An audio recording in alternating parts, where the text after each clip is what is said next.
What it do, YouTube? It's your boy Spike back with another vid. Today, we're going to be following one of the greatest basketball families ever known in basketball history.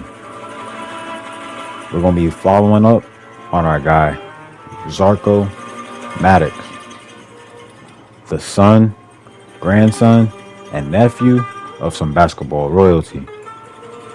Y'all may not have heard of Zarko because, he did most of his hooping coming up overseas, living with his grandfather, as his family came from Australia. And speaking of his grandfather, Neil Maddox, the first generation to make it into the NBA, he was drafted third overall by the Atlanta Hawks. And Grandpa Maddox, you feel me? He had a pretty decent career. 19 years in the league, ended up retiring at the age of 40 years old.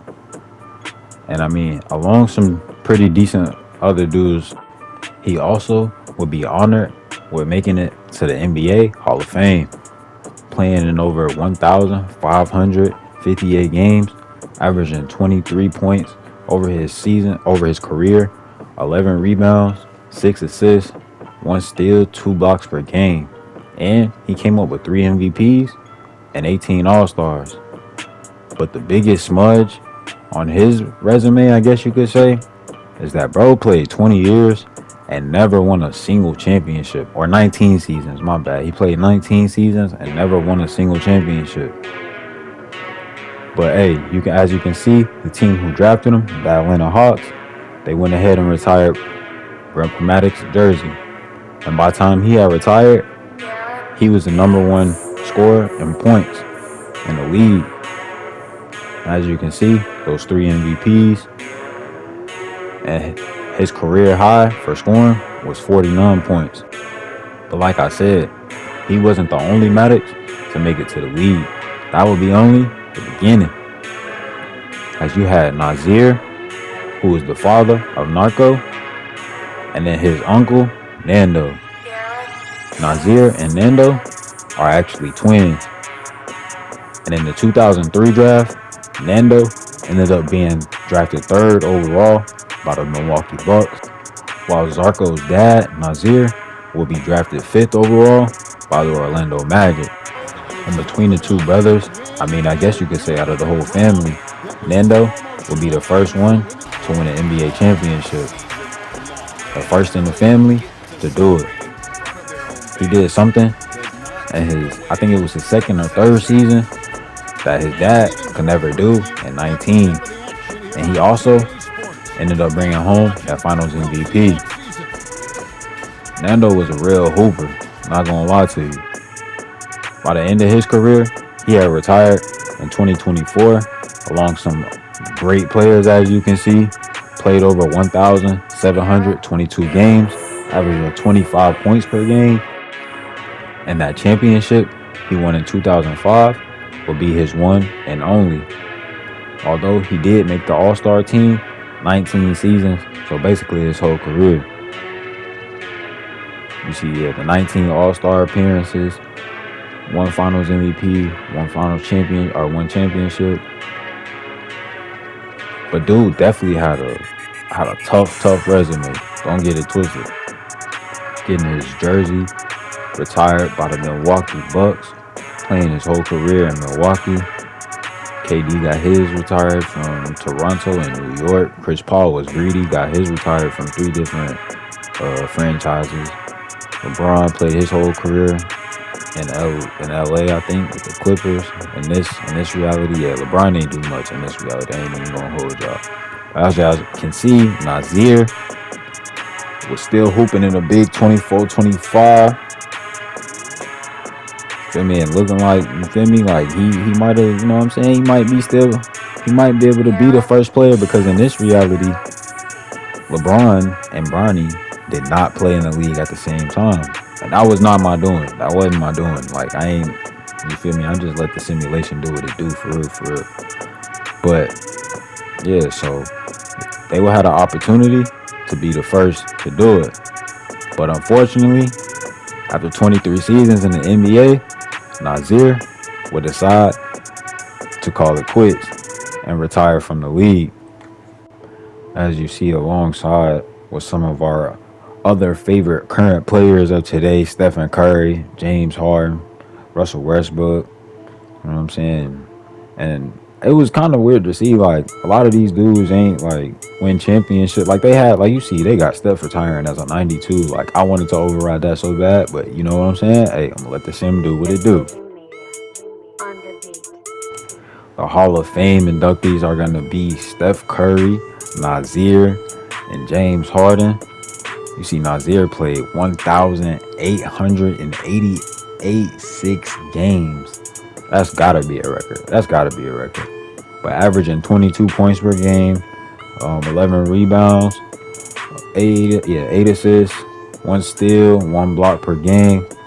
He won 5 league MVPs, had 21 All-Star appearances. So to say he had a good career, I mean, was to say the least, honestly. Will end up being honored to have his jersey retired for the Orlando Magic. Hey, man, quick, you know what I'm saying? Cool little tidbit. Steph Curry got his jersey retired for the Charlotte Hornets. If you don't know, Steph Curry is from Charlotte, so you know what I'm saying? That was cool. I thought that was cool that happened. But yeah, Nazier played his whole 23-year career in Orlando, 2003 to 2026. And he won not one, not just two, not even just three. He really won four, but only got three of them recorded. He won 4 NBA championships and won the finals MVP each and every single time. So to say, you know what I'm saying, that it was going to be a lot of pressure going into this, it made sense why people had such high expectations from such an early age. And Zarko, well, he was looking to not just live up to the expectation, but to oversee it. He wanted to be better than not just his own family, but everyone in the league. But before getting to that, before my guy had the chance to play in the Olympics, before my guy even had the chance to step on the Turkish Euro League circuit and absolutely dominate, dominate game after game after game, way before all that, my guy was just a 6'6" kid, skinny kid at that, who just so happened to have NBA blood. And he was already playing for some youth club teams in Spain. This was his sophomore year. And he was living with his granddad and had been training. As you know and remember, Neil didn't win any championships. So he just always instilled that hard work ethic in every single one of his bloodline that said that they wanted to be a part of the NBA. And they felt like Zarko developing overseas would be the best thing for him. He would be able to learn the game, how to manipulate it from an early age. And it was really, it was paying off as he was growing up. And he was starting to get taller and just learn how to maneuver the game and play it to his advantage, really.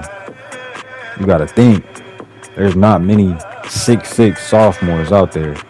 He was already standing at 6'6", yeah. This is after he hit his growth spurt. In his freshman season, he was only standing about 6'1", which obviously, that ain't short, but...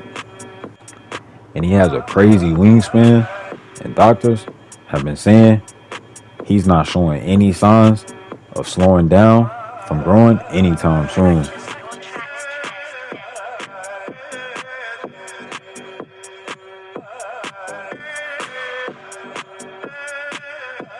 Before we knew it, it was time for Zarko to honestly, I guess, in some ways, make his debut. And what better way to do it than representing Australia in the 2024 Paris Olympics? He will be going up against NBA-ready competition. Guys who play pro basketball every night, whether it's in the NBA or overseas in some other league. Everyone here was a professional. And although Zarko was coming off the bench, man, the spark he provided, he was looking like he belonged out there. And keep in mind now, this is him only going into his junior season. He's still, honestly, like I said, just a kid. But out there, he's looking like he fits right in. Driving to the rim with reckless abandon, just looking to prove a point that not only could he be the best Maddox to ever hoop, but he really felt like he could be the greatest of all time, the GOAT. Even when going up against teams, highly competitive teams, like Canada, who has a team full of NBA professionals, he was going straight at everybody, looking to prove a point. And like I said, this is with him coming off the bench. He had played so well against Canada, he got MVP chant, and by the end of that game, people were asking, who is this number 44 kid? But everyone knew who Team USA was coming with. Guys like Ant Edwards, Kevin Durant, Steph Curry, and you know LeBron was going to be out there too. We knew exactly who Team USA was coming out with. And this game, it would be, to try to get into the medal games. But there will eventually come an even bigger moment in this game. Zarko was going absolutely crazy from the very beginning. But it was at this moment where he caught LeBron shifting a little bit and AD lacking under the rim, posterized him. And man, I had the whole world talking. That was definitely on ESPN. And after the game, even Team USA players, they were showing bro mad love, saying that if he just kept it up and kept to the grind, he definitely had a future in the NBA. And I promise you, Zarko, he had nothing else in mind but to try to make it to the league. Even after the game, they had asked Stephen Curry about, his impressions just throughout the game. And he was saying something along the lines of, remember that 44 kid's name.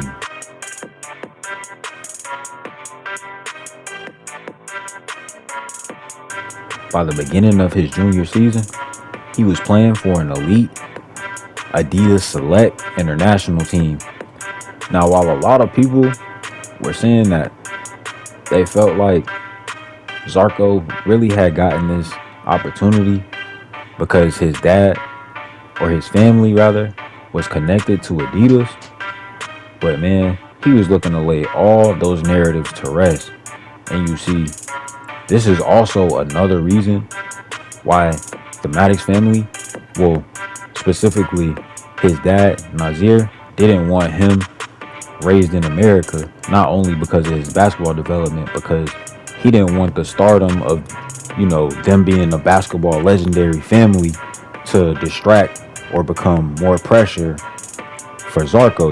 He wanted Zarko to be able to focus on hoops and his development. So when it was time for him to get to the league, he would get there and dominate. But I'm not gonna lie, on the Adidas Select team, yeah, he was looking like he was really to prove he was not only just possibly the best international player, but maybe the best player in the world. But I mean, I guess we might be talking a little early right now. Kid's still a junior, but man, he's looking good, not gonna lie.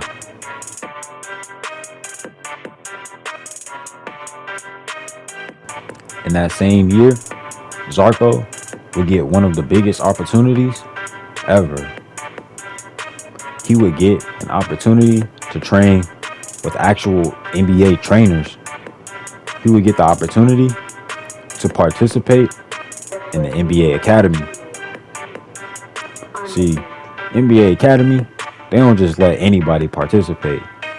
They let real gems, real prospects And in the opening game, Zarko was showing that he could be much more than just a scorer or a great rebounder. He was doing something that nobody expected, honestly. I mean, people really didn't know what to expect, but he was showing that he could make plays as far as, finding his teammates in wide open spots where they could do something with the ball. He was showing that he honestly had vision and just a great feel for the game overall.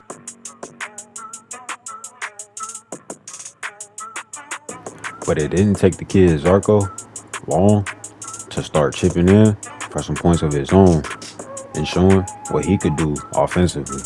Scoring from deep, from mid-range, and he was getting to that bucket at ease. And this time, he was standing at about 6'8", somewhere between 6'7" and 6'8". The reports were mixed around this point. There was no solid scouting report, so they ain't know his true height.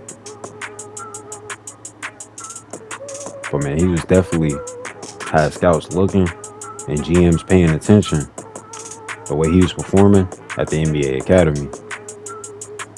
Game after game, it seemed like he came up with a highlight play or just some big momentum shifting play. Whenever he was on the court, crowd was always oohing and on. I mean, granted, there wasn't much of a crowd because, it's NBA Academy, so it's mostly scouts. But he had it. He even had them oohing and on. He was out there just making amazing plays. Plays that a kid his age, they just weren't seeing them make plays like that. And I hate to use the cliche, man, but standing at, like I said, somewhere between 6'7" and 6'8", and just completely dominating and making everything on the court look easy, he was truly looking like a man amongst boys.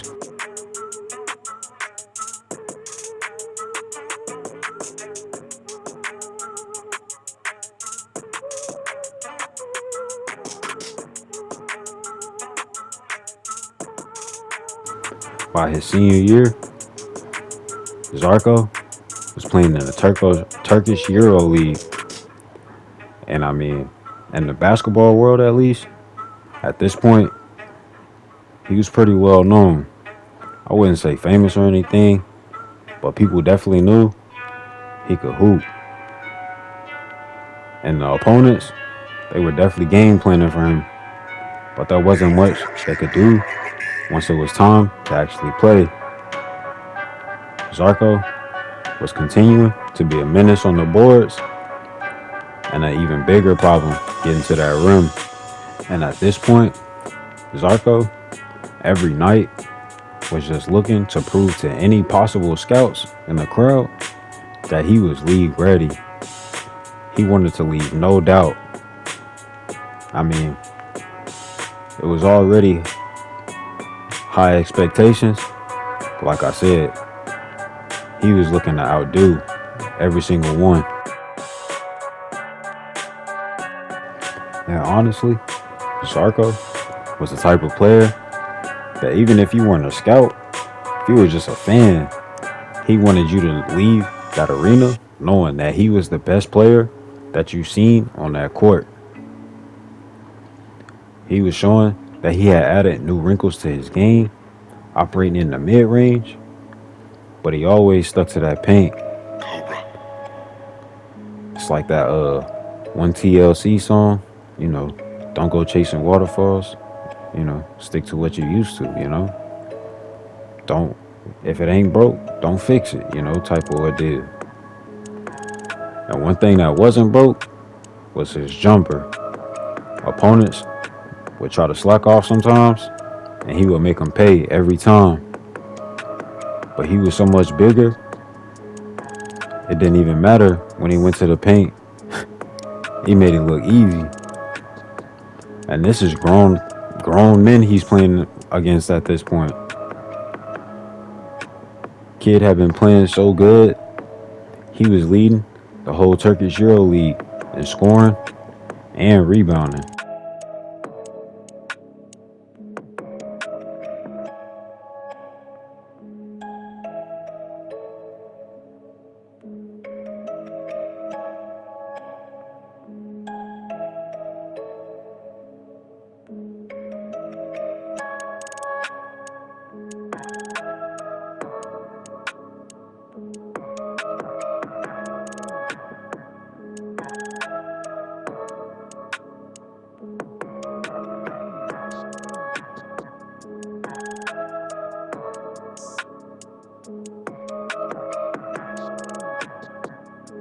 By the end of the Turkish EuroLeague season, he would be named the Defensive Player of the Year, as well as being named MVP of the Turkish EuroLeague.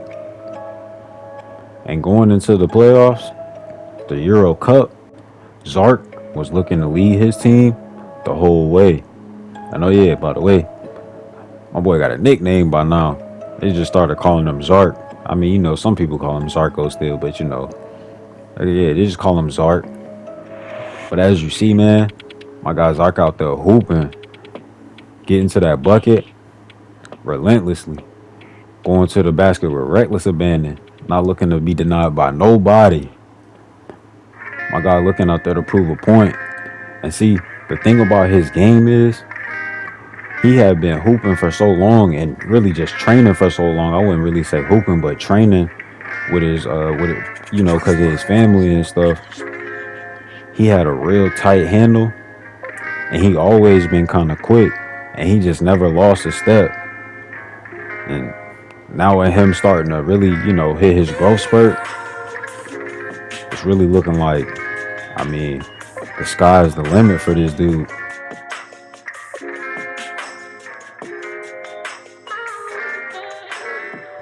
Zark would end up leading his team all the way to the cup, and they would end up winning that championship. See my boy flexing that trophy, getting hype with the team.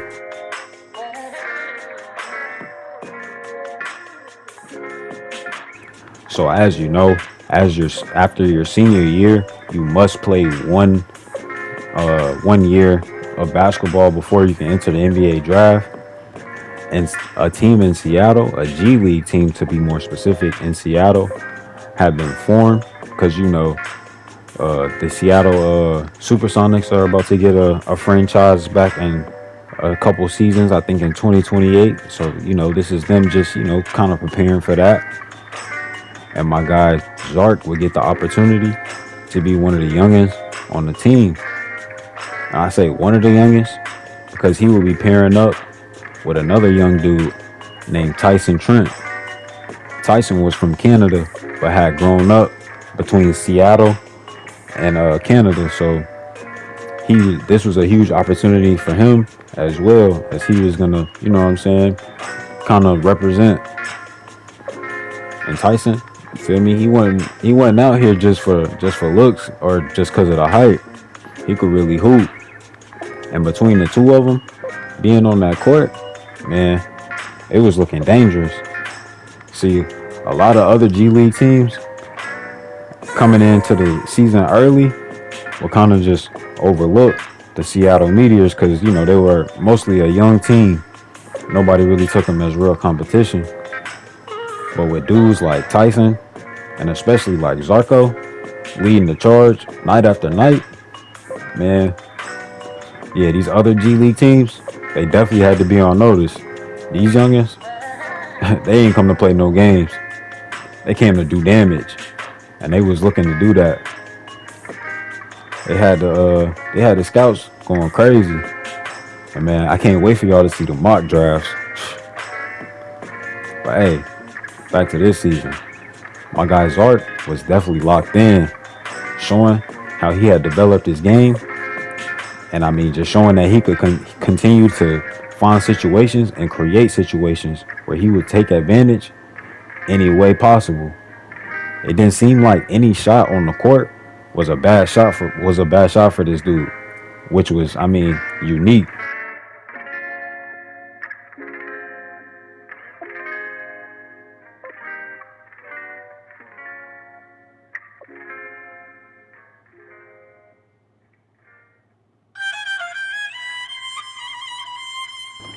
Now I know most times top draft prospects don't compete in the NBA draft combine. But if you stay in tune and hip with the NBA rules and regulations and stuff like that, as of last year, every single NBA draft prospect or draft participant has to participate in the draft combine. Like, it's literally a rule. Like so, like you can't sit out, you can't skip out. Like even if you number one, like you can't skip out. Like AJ DeBensa, in real life, he's gonna have to participate in the draft combine, even though like, you know what I'm saying. Most people know he probably gonna go number one. But yeah, so my guy Zark had to do the same thing, compete in the draft combine, and he was out there. You know what I'm saying. He was showing what he could do, showing his skills. You see him knocking down a couple jump shots. You know what I'm saying. Hit from the top, hit from the corners. That's a Peter Griffin corner three. Oh, too early. Oh. Hey, but that's how we got to this moment right here, where my guy is about to participate in the NBA draft combine game.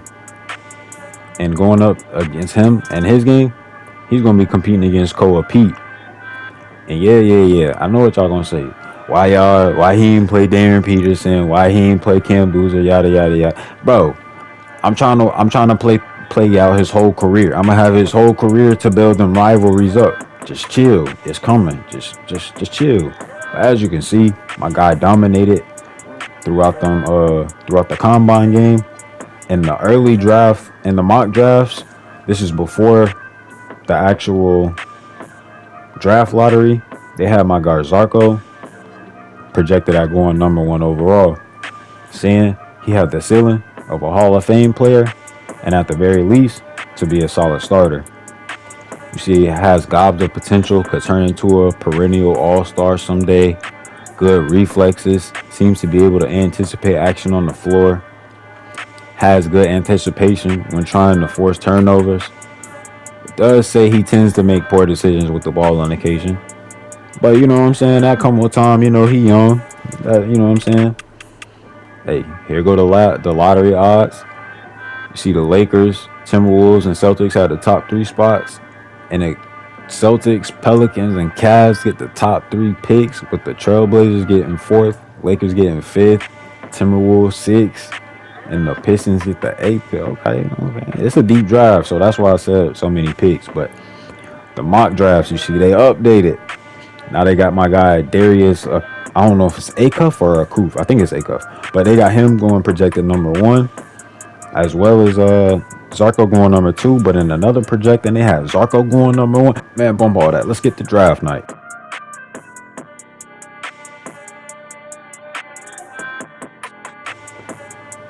And here we are in the 2026 NBA draft. And with the number one overall pick, Boston Celtics select Darius Acuff out of Arkansas. Okay. 6'3" point guard. Okay.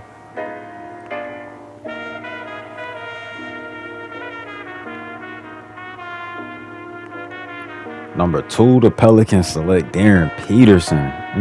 Okay. So Zarko did not go number one or number two. With the third pick, the Cleveland Cavaliers select Cameron Boozer. Hold on, Zarko is slipping. Hold on. Y'all gotta excuse me. That was my rude dark. Hey, Zarko with the fourth overall pick to the Trailblazers. Shout out to Zark, man. Yes, sir. Shout out to Zark. We going to Portland, man. And y'all see all the draft picks right there, man. So Zark ended up going number 4. Oh, man, you're rude. I'm recording. Excuse her, y'all. Y'all see AJ DeBensa fell all the way to number 6. Imagine if this was the actual rosters and Ant played with the Timberwolves, but that's not the case. I don't know who Ant plays for in this reality. I'll have to maybe look at that. But yeah, y'all see it, man. My guy Tyson Trent, hey, he got drafted number 5th overall to the Lakers. Shout out to my guy.